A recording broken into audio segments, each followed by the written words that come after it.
நடிகர் விக்ரம் சென்னை பெசன்ட் நகரில் உள்ள வாக்குச்சாவடிக்கு தனது வாக்கினை பதிவு செய்ய வந்திருக்கிறார்.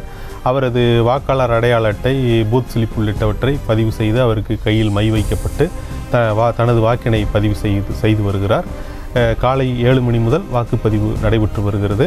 தமிழகம், புதுச்சேரியில் 40 தொகுதிகளில் மக்களவைத் தேர்தலுக்கான வாக்குப்பதிவு நடைபெற்று வருகிறது. தமிழகத்தை பொறுத்தவரையில் முற்பகல் 11 மணி நிலவரப்படி 24% அதிகமான வாக்குகள் பதிவாகி இருக்கின்றன.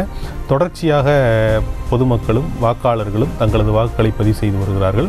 அதேபோல பொது வாழ்வில் இருக்கக்கூடிய முக்கிய பிரமுகர்களும் கூட தங்களது வாக்குகளை அந்தந்த வாக்குச்சாவடிகளில் பதிவு செய்து வருகிறார்கள். அரசியல் கட்சி தலைவர்கள், திரையுலக பிரபலங்கள், நட்சத்திர வேட்பாளர்கள் மற்றும் பல்வேறு தொகுதிகளைச் சேர்ந்த வேட்பாளர்கள் தங்களது வாக்குகளை உரிய வாக்குச்சாவடிகளுக்கு சென்று வாக்களித்து வருகிறார்கள். திரையுலக பிரபலங்களை பொறுத்தவரையில் நடிகர் அஜித் தான் காலை 7 மணிக்கு முன்னதாகவே வந்து திருவான்மியூர் வாக்குச்சாவடியில் தனது வாக்கினை பதிவு செய்தார் என்பதை நாம் பார்த்தோம்.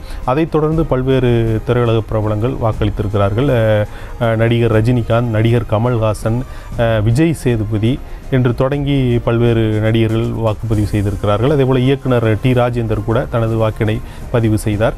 அரசியல் கட்சி தலைவர்களும் முதலமைச்சர் மு.க. ஸ்டாலின், எடப்பாடி பழனிசாமி, பாமக நிறுவனர் ராமதாஸ், அன்புமணி ராமதாஸ், அண்ணாமலை போன்றோரும் கூட, சிதம்பரம், அமைச்சர்கள், முன்னாள் அமைச்சர்களும் கூட தங்களது வாக்குகளை உரிய வாக்குச்சாவடிகளுக்கு சென்று பதிவு செய்திருக்கிறார்கள். அந்த வரிசையில் திரையுலக பிரபலங்கள் வரிசையில் தற்போது நடிகர் விக்ரம் தனது வாக்கினை பதிவு செய்திருக்கிறார். சென்னை பெசன்ட் நகரில் உள்ள வாக்குச்சாவடிக்கு வந்து அவர் தனது வாக்கினை பதிவு செய்திருக்கிறார் என்பதை நாம் பார்க்கிறோம். நடிகர்கள் வரிசையில் அஜித் முதலாவதாக வந்து வாக்கினை பதிவு செய்தார் என்றால், இப்பொழுது நடிகர் விக்ரம் நண்பகல் 12 மணியளவில் வந்து தனது வாக்கினை பதிவு செய்திருக்கிறார்.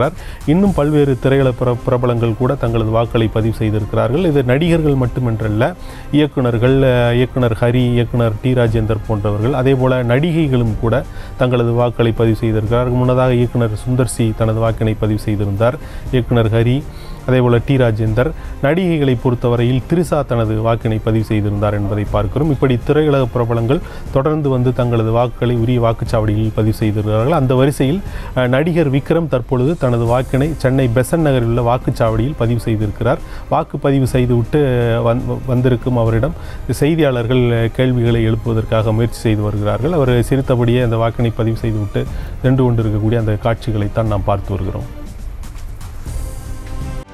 செய்திகளை உடனுக்குடனும் துல்லியமாகவும் தெரிந்து கொள்ள சப்ஸ்கிரைப் பண்ணுங்க.